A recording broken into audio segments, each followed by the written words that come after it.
What's up guys, Jessa here, coming to you from my doctor's office, aka my bathroom, and I have a wounded quail here, and it looks like the hens started picking on him. I caged everybody up last night because I was tired of them running around. Well, little did I realize or even think about that being in confined spaces, which they're not used to, might lead to somebody getting picked on. So I have a very wounded quail here, and we're gonna get him doctored up, and I thought I'd bring you guys along. What we've got here is he's been scalped pretty good, and he's still acting fine. So the first thing I'm gonna do is get some, hold still, buddy. Get some peroxide, which I have very little left. Pour a little of that out. Alright, so dab that. It's pretty gnarly looking. Oh, stop. God, that doesn't help matters either. They're hardy birds. They're definitely hardy. So I don't think this is a death sentence as long as I keep him separated from everybody else. Unfortunately, it's to his eye there. That kind of worries me. Okay, so I got that on there. The other thing that everybody should always keep around is petrocarbo. It's a medicated salve. So I'm gonna put a little of that on my finger. Oof. This all happened in the course of one night.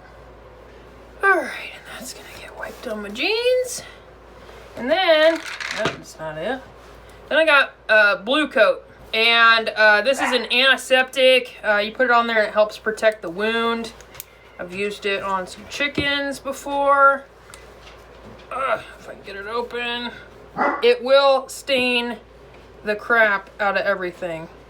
It's got this dauber. Okay.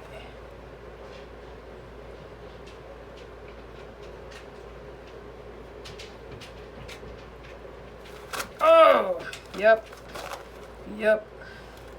Okay. Don't wear your Sunday best. Oh man, that's just going everywhere. All right. So it's also on the bird. All right, now I'm gonna find him his own separate cage. So the reason I was going in there, other than obviously to take care of him, had another quail die. And so my thinking was, because I left the light on, they got plenty to eat, drink, and somebody said if they don't get enough light, that they, aren't eating enough, and they do feel kind of skinny. So I was thinking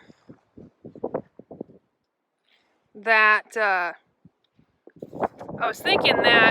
if I put them in the cage with the food, then they wouldn't be flying all over creation, and they'd actually eat. And I didn't even think about that they'd go velociraptor and start attacking that roost. I should have thought about. I've been really fortunate that the other guys must have enough room that I don't have to happen. So it just kind of blindsided me. I also was throwing out a chicken. Really nice looking chicken. I think it was actually a rooster. Because Melissa found him last night looking not good at all. So we brought him inside, knowing he was probably done for. It's this freaking cold weather. I'm so over it. All right. Come here, buddy. Come on. Come on, scallywag. Yeah. Yeah, you got Gobbler. He's like, this is pretty nice. It's like blankets in here. The other thing I like to keep around for first aid purposes is this Pick No More. So we used it on Don King when his tail was getting picked on. We did have him inside for a little while, but we put some of this on after the blue coat and before we put him back outside, just to kind of hopefully reduce anybody picking on him. And finally, it looks like his tail feathers are starting to finally grow back and he's looking like normal again. Okay, so it's been an hour and our quail here is still alive.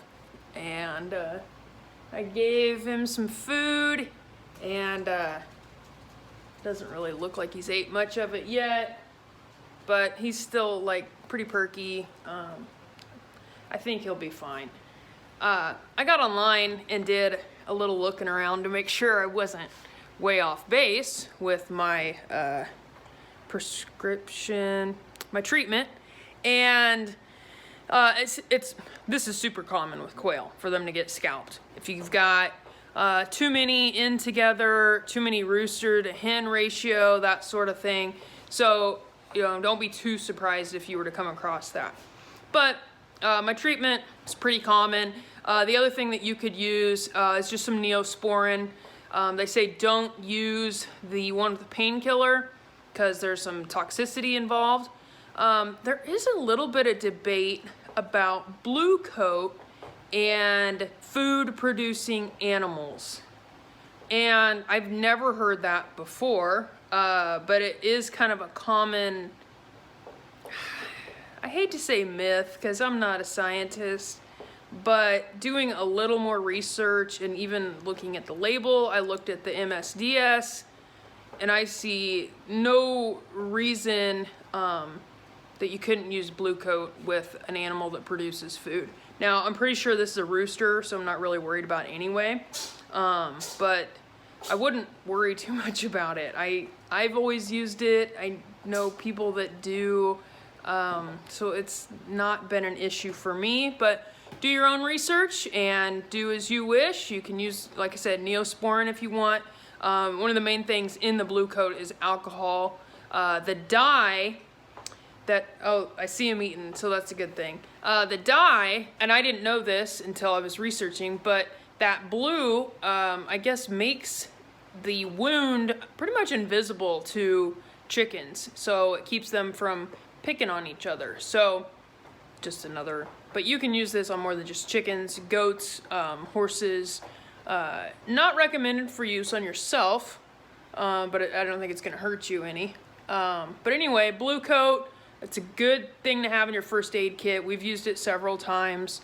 Just all around good thing to have around. So I've seen birds get some pretty gnarly looking wounds and come out of it. It's so weird to me that I've chickens die for like what appears to be nothing, and then their heads could be practically falling off and they'll live.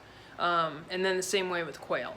I've lost a lot of quail lately, and although this one looks horrible, he will be fine. I have no doubt. So anyway, birds are hardy little dinosaurs. So that's all I've got for you guys. I'll catch you on the next video. Later. I've got blue coat on my face and all over my hands and all over my bathroom sink.